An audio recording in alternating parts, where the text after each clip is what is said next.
భారతీయ సంస్కృతిలో ప్రాచీనులు పేర్కొన్న 64 కళలు కేవలం కళల సమాహారం మాత్రమే కాదు. అవి మన జీవన శైలిలోని సృజనాత్మకతకు, మానవ అభివృద్ధికి ఒక ప్రతిబింబం. సంగీతం, నృత్యం, చిత్రకళ వంటి ఏ కళ అయినా కేవలం వినోదం కోసం మాత్రమే కాదు, అది ఒక రకమైన ఆరాధన. మానవ జీవితం మొత్తం కళలతోనే ముడిపడి ఉంది. ఈ క్రమంలో కొన్ని కొత్తవి వస్తాయి, పాత కళలు ఉనికి కోల్పోతాయి. అయినా కళ నిత్యం. జీవనోపాధి కోసం, ఆనందం కోసం మనిషి నేర్చుకునే ప్రతి నైపుణ్యం క్రమంగా ఒక కళగా రూపుదిద్దుకుంటుంది. ఈ కళల వెనుక కేవలం సృజనాత్మకత మాత్రమే కాదు, ఆర్థిక అభివృద్ధి, మానవ శ్రేయస్సు కూడా దాగి ఉన్నాయి. ప్రతి కళకు వెనుక వందల సంవత్సరాల మానవ అనుభవం, పరిశీలన, పరిణామం ఉంటుంది. ఈ చతుషష్ఠి కళల ప్రస్తావన కేవలం కామసూత్రాల్లోనే కాకుండా శుక్రనీతి సారము, చంపూ రామాయణము, రఘువంశ వ్యాఖ్య అయిన సంజీవని వంటి అనేక ప్రాచీన గ్రంథాల్లో కూడా మనకు దర్శనమిస్తుంది. అయితే ఈ వీడియోలో మనం ముఖ్యంగా అత్యంత ప్రాచుర్యం పొందిన వాత్సాయన కామసూత్రాలలో చెప్పబడిన 64 కళలను, వాటి అర్థాలను, వాటి వెనుక ఉన్న ఆసక్తికరమైన భావనలను తెలుసుకోబోతున్నాం. వీడియో చూశాక మీకు నచ్చినట్లయితే లైక్ చేసి మీ బంధుమిత్రులందరికీ షేర్ చేయండి. 1వ కళ గీతము, వీణుల విందుగా పాటలు పాడటం. వాద్యము, రకరకాల సంగీత వాయిద్యాలను నేర్పుగా వాయించడం. నృత్యము, ముఖంలో భావాలను వ్యక్తపరుస్తూ అందంగా నాట్యం చేయడం. ఆలేఖ్యము, కనువిందు చేసే చిత్రాలను గీయడం. విశేష కచ్ఛేద్యము, నుదుటిపై తిలకం, శరీరానికి అందమైన ఆకృతులను తీర్చిదిద్దుకోవడం. తండుల కుసుమ బలి వికారములు, బియ్యం పిండితో, పూలతో ఆకట్టుకునే ముగ్గులు వేయడం. పుష్పాస్తరణము, పూలతో పడకలను, ఆసనాలను అందంగా అలంకరించడం. దశన వసనాంగ రాగము, దంతాలకు, వస్త్రాలకు, శరీరానికి తగిన రంగులు అద్దుకోవడం. మణిభూమిక కర్మ, రత్నాలు, మణులతో నేలపై అందమైన ఆకృతులు పేర్చడం. శయన రచనము, వాతావరణాలకు తగ్గట్టుగా పడకను సౌకర్యవంతంగా ఏర్పాటు చేయడం. ఉదకవాద్యము, నీటితో నింపిన గిన్నెలతో సంగీత స్వరాలను పలికించడం. ఉదకాఘాతము, వసంతోత్సవంలో ఒకరిపై ఒకరు నీళ్లు చల్లుకుంటూ ఆడుకోవడం. చిత్రయోగములు, రకరకాల విచిత్రమైన వేషాలు వేసుకొని తిరగడం. మూల్యగ్రధన వికల్పములు, విభిన్న రకాల పూలతో అందమైన పూలమాలలు కట్టడం. శేఖర కాపీడ యోజనము, తలపై పూల కిరీటాలను, పూల అలంకరణలను అమర్చుకోవడం. నేపథ్య ప్రయోగము, శరీరానికి తగిన విధంగా వస్త్రాలు, ఆభరణాలు ధరించి అందంగా ముస్తాబు అవ్వడం. కర్ణపత్ర భంగములు, ఏనుగు దంతాలు, శంఖాలతో చెవికమ్మలు, ఆభరణాలు తయారు చేసుకోవడం. గంధయుక్తి, సువాసన వెదజల్లే అత్తర్లు, పరిమళ ద్రవ్యాలు తయారు చేయడం. భూషణ యోజనము, నగలను అందంగా సరైన పద్ధతిలో ధరించడం. ఇంద్రజాలములు, చూసేవారి కళ్లను భ్రమింపచేసే గారడీ చేయడం. కౌచుమార యోగము, శారీరక అందాన్ని పెంచుకునే ఆయుర్వేద లేదా సహజ సిద్ధమైన లేపనాలు వాడటం. హస్తలాఘవం, చేతిలో ఉన్న వస్తువులను కనురెప్పపాటులో మాయం చేసే చేతివాటం. విచిత్ర శాఖయూష భక్ష్య వికారములు, రకరకాల రుచికరమైన వంటకాలు వండడం. పానక రసరాగాసవ యోజనము, పానకాలు, తీయటి రసాలు, పానీయాలు తయారు చేయడం. సూచీవాన కర్మ, సూదితో వస్త్రాలు కుట్టడం, అల్లికలు వేయడం.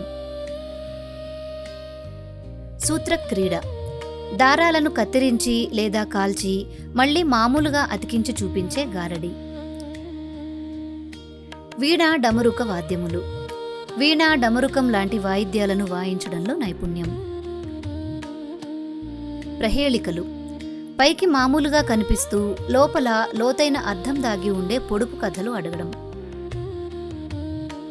ప్రతిమాల, ఒకరు చెప్పిన పద్యం చివరి అక్షరంతో మరొకరు పద్యం చెప్పే ఆట. దుర్వాచక యోగములు, పలకడానికి కష్టంగా ఉండే పదాలను తప్పులు లేకుండా వేగంగా చదవడం. పుస్తక వాచనము. గ్రంథాలను అర్థవంతంగా, స్పష్టంగా, భావయుక్తంగా చదవడం. నాటకాఖ్యాయిక దర్శనము. నాటకాలు, కథల గురించి మంచి అవగాహన కలిగి ఉండడం. కావ్య సమస్య పూరణము. ఎవరైనా సగం పద్యం ఇస్తే మిగతా దాన్ని అర్థవంతంగా పూర్తి చేయడం. పట్టిక వానవేత్ర వికల్పములు. పేముతో పీటలు, మంచాలు అల్లడం. తక్షకర్మ. వినోదం కోసం చెక్కతో బొమ్మలు, ఇతర వస్తువులు తయారు చేయడం. తక్షణము. చెక్కను తొలిచి వస్తువులు చేసే వడ్రంగి పని చేయడంలో నైపుణ్యం. వాస్తువిద్య. ఇళ్ళు, భవనాలు నిర్మించే వాస్తుశాస్త్రం తెలిసి ఉండటం. రూప్యరత్న పరీక్ష. వెండి నాణేలు, రత్నాల్లో ఏది అసలైనదో ఏది నకిలీదో గుర్తించడం. ధాతువాదము. భూగర్భంలోని లోహాలను, ఖనిజాలను గుర్తించడం.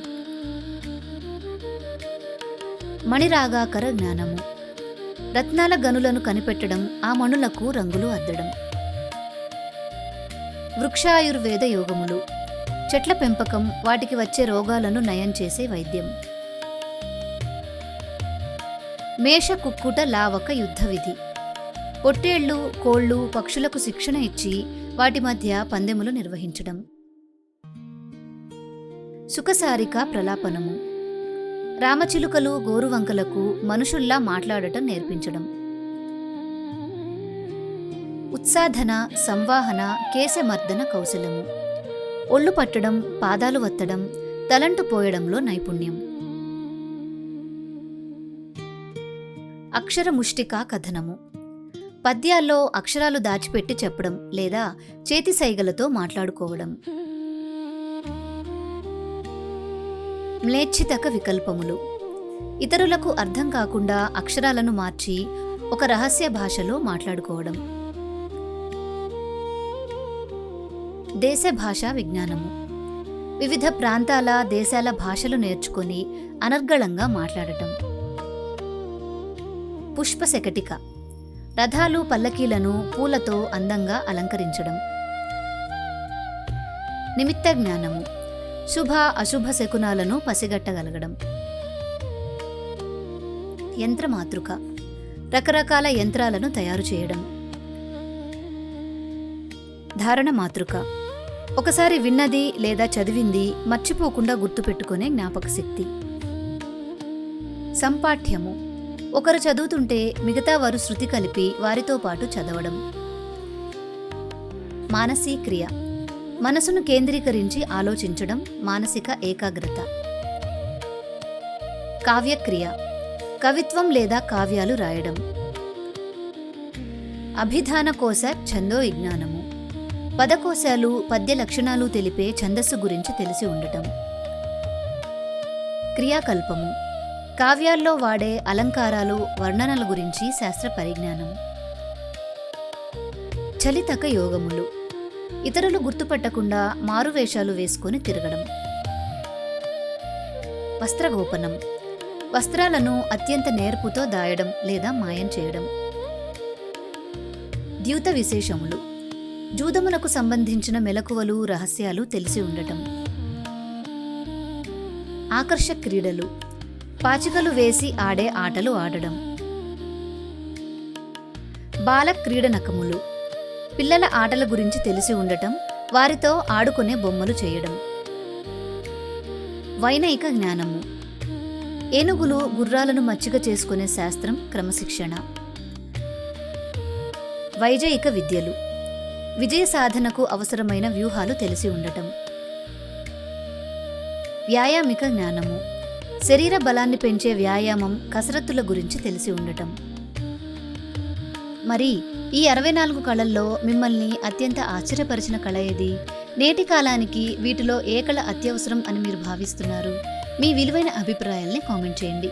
ఈ ప్రయత్నం మీకు నచ్చినట్లయితే వీడియోని లైక్ చేసి మన సంస్కృతిలోని ఈ గొప్పదనాన్ని నలుగురికి తెలిసేలా షేర్ చేయండి. ఇలాంటి మరిన్ని ఆసక్తికరమైన లోతైన విషయాల కోసం మన భారతీయ సంస్కృతి ఛానల్ని సబ్స్క్రైబ్ చేసుకొని బెల్ ఐకాన్ని యాక్టివేట్ చేసుకోండి. మళ్ళీ మరొక అద్భుతమైన వీడియోతో మీ ముందుకు వస్తాం. అంతవరకు సెలవు. నమస్కారం.